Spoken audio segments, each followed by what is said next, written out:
إلا الله وحده لا شريك له وأشهد أن محمدا عبده ورسوله أما بعد فإن خير الحديث كتاب الله وخير الهدي هدي محمد صلى الله عليه وسلم وشر الأمور محدثاتها وكل محدثة بدعة وكل بدعة ضلالة وكل ضلالة في النار. فأعوذ بالله السميع العليم من الشيطان الرجيم. بسم الله الرحمن الرحيم. إنا أنزلناه في ليلة القدر وما أدراك ما ليلة القدر. ليلة القدر خير من ألف شهر. تنزل الملائكة والروح فيها بإذن ربهم من كل أمر سلام حتى مطلع الفجر. وإذ قوم کی خیالی نہ رہی وإذ قوم کی خیالی نہ رہی برق طبعی نہ رہی شعلہ مقالی نہ رہی فلسفہ رہ گیا تلقین غزالی نہ رہی فلسفہ رہ گیا تلقین غزالی نہ رہی رہ گئی رسم ادا روح بلالی نہ رہی مسجد مرثیہ خانے کی نمازی نہ رہے مسجد مرثیہ خانے کی نمازی نہ رہے یعنی وہ صاحب صاف عدادی نہ رہے. کسی کی تعریف حمد و ثنا برائے بزرگی اللہ رب العالمین کے لیے لائق و زیبا اور مناسب ہے جو ہم سب کا پروردگار ہے جس نے ہماری اور آپ کی تخلیق کی انسان بنا کر اشرف المخلوقات کا درجہ دیا اپنے حبیب جناب محمد رسول اللہ صلی اللہ علیہ وسلم کی امت میں شامل کیا اور سب سے بڑی بات تو یہ کہ ہم کو اور آپ کو ہماری اپنی زندگی میں ایک بار پھر رمضان المبارک کی اس بابرکت مہینے سے فائدہ اٹھانے کی توفیق بخشی. اس اللہ رب العالمین کی حمد و ثنا کے بعد بے شمار درود و سلام ہوں اس کے تمام انبیاء خصوصاً احمد مصطفیٰ محمد مصطفیٰ صلی اللہ علیہ وسلم پر. اللہم صلی علی محمد وعلی آل محمد كما صليت على إبراهيم وعلى آل إبراهيم إنك حميد مجيد. اللهم بارك على محمد وعلى آل محمد كما باركت على إبراهيم وعلى آل إبراهيم إنك حميد مجيد. بزرگان محترم نوجوان ساتھیوں حاضر بچوں ملت کی ماں اور بہنوں اللہ رب العالمین نے اس کائنات کی تخلیق کی تو اس کی مخلوقات نے تین طرح کے مخلوق بنائے.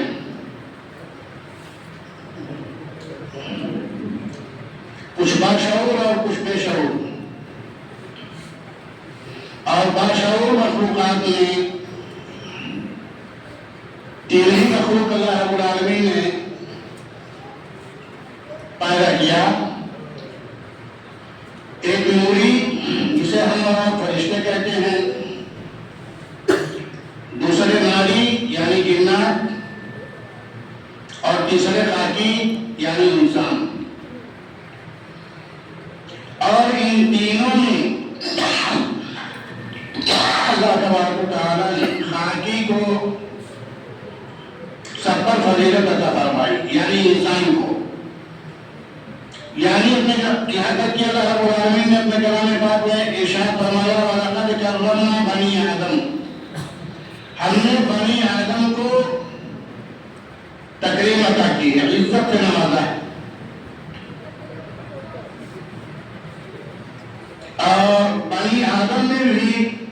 ایک طبقہ ایسا ہے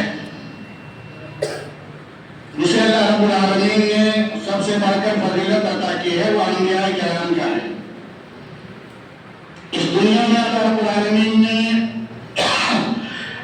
1,24,000 اور بعض روایات کے مطابق 1,44,000 انبیاء کرام مبعوث فرمائے، اور ان تمام انبیاء کرام نے ہمارے سرکار تاجدار مدنی احمد مصطفیٰ محمد مصطفیٰ صلی اللہ علیہ وسلم کو فضیلت عطا فرمائی۔ اسی طرح سے تمام انبیاء کی امتیں ہوا کرتی تھیں، تو تمام انبیاء کرام کی امتوں میں بھی اللہ تبارک و تعالیٰ نے جناب محمد رسول اللہ صلی اللہ علیہ وسلم کو فضیلت عطا فرمائی، فضیلت بخشی۔ اور جب سے اللہ رب العالمین نے یہ کائنات بنائی، مہینوں کی تعداد 12، قرآن کریم میں بھی اللہ رب العالمین نے 12 مہینوں کا ذکر فرمایا ہے۔ ان 12 مہینوں میں ایک مہینہ یعنی رمضان المبارک کے مہینے کو اللہ رب العالمین نے فضیلت بخشی۔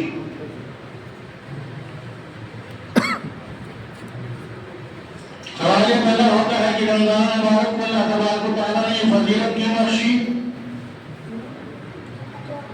تو رمضان المبارک کو جو فضیلت عطا ہوئی ہے قرآن کریم کی نزول کی وجہ سے ہوئی ہے دوستوں۔ ابھی میں نے آپ حضرات کے سامنے قرآن کریم کی 30ویں پارے کی سورہ پڑھی ہے۔ اس سورہ میں اللہ رب العالمین ارشاد فرماتے ہیں اِنَّا أَنزَلْنَاهُ فِي لَيْلَةِ الْقَدْرِ، بے شک ہم نے اس کو یعنی قرآن کریم کو شب قدر میں نازل فرمایا ہے۔ قرآن کریم کے نزول کا سلسلہ جو شروع ہوا ہے تو رات میں ہوا ہے دوست اور بزرگوں، اور وہ یہی لیلۃ القدر کی مبارک رات تھی۔